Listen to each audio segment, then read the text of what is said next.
जय श्री गणेशाय नमः। हर हर महादेव। शिव भक्तों, आज आपके लिए एक कथा लेके आया हूँ। गणेश जन्म।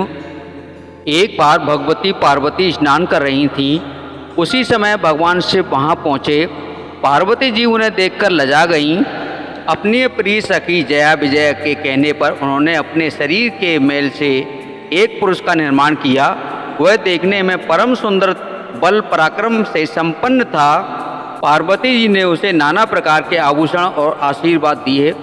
उन्होंने कहा, तुम मेरे पुत्र हो, तुम्हारा नाम गणेश है। आज से तुम मेरे द्वारपाल हुए। पुत्र, मेरी आज्ञा के विरुद्ध कोई भी मेरे महल में प्रवेश न कर पाए। ऐसा कहकर भगवती पार्वती ने गणेश जी के हाथ में एक छड़ी दे दी। महावीर गणेश हाथ में छड़ी लेकर पहरा देने लगे। उधर पार्वती जी सखियों के साथ स्नान करने लगीं। उसी समय भगवान शिव दरवाजे पर आ पहुँचे। पार्वती जी के प्राण प्रिय पुत्र गणेश से वे सर्वथा अपरिचित थे और उनकी अभिलाषा अंतःपुर में प्रवेश करने की थी। गणराज ने उनसे कहा, आप माता जी की आज्ञा के बिना भीतर नहीं जा सकते, माता स्नान कर रही हैं। भगवान शिव बोले, मूर्ख, तू मुझे रोक रहा है। तुझे पता नहीं कि मैं कौन हूँ?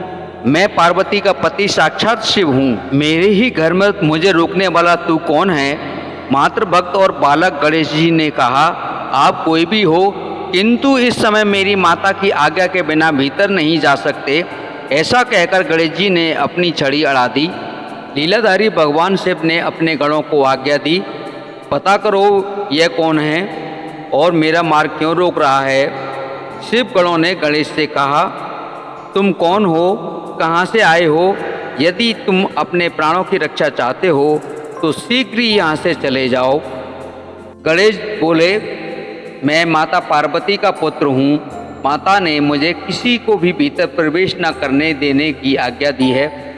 शिव गणों ने लौटकर भगवान शिव से बताया कि बालक माता पार्वती का पुत्र है, वह अपने स्थान से नहीं हट रहा है। भगवान शिव ने अपने गणों को डांटते हुए कहा, मूर्ख, तुम लोग एक बालक के सामने विवश हो गए। जाओ, जैसे भी हो उसे शीघ्र दरवाजे से हटा दो। महेश्वर शिव का आदेश सिरोधार कर उनके गण अपने अपने अस्त्र शस्त्रों से सज्जित होकर पार्वती नंदन गणेश को पराभूत करने चले। भयंकर युद्ध शुरू हो गया। शिवा पुत्र गणेश के आगे शिव गणों की एक न चली। शक्ति पुत्र के प्रहार से व्याकुल होकर सबके सब प्राण बचाकर भाग चले। तत्पश्चात समस्त देवता भी भगवान शिव की ओर से युद्ध करने आए, परंतु वे भी वीरवर गणेश के आगे टिक न सके। तारकासुर का संहार करने वाले कुमार कार्तिकेय भी अस्त्र शस्त्र निष्फल हो गए। स्वयं भगवान शिव का त्रिशूल और पिनाक भी मात्र भक्त गणेश के सम्मुख बेकार हो गया। फिर भगवान विष्णु और गणेश का भयंकर युद्ध प्रारंभ हो गया। पार्वती नंदन को युद्ध में संलग्न देख महेश्वर शिव ने अपना तीक्ष्ण शूल उन पर फेंका।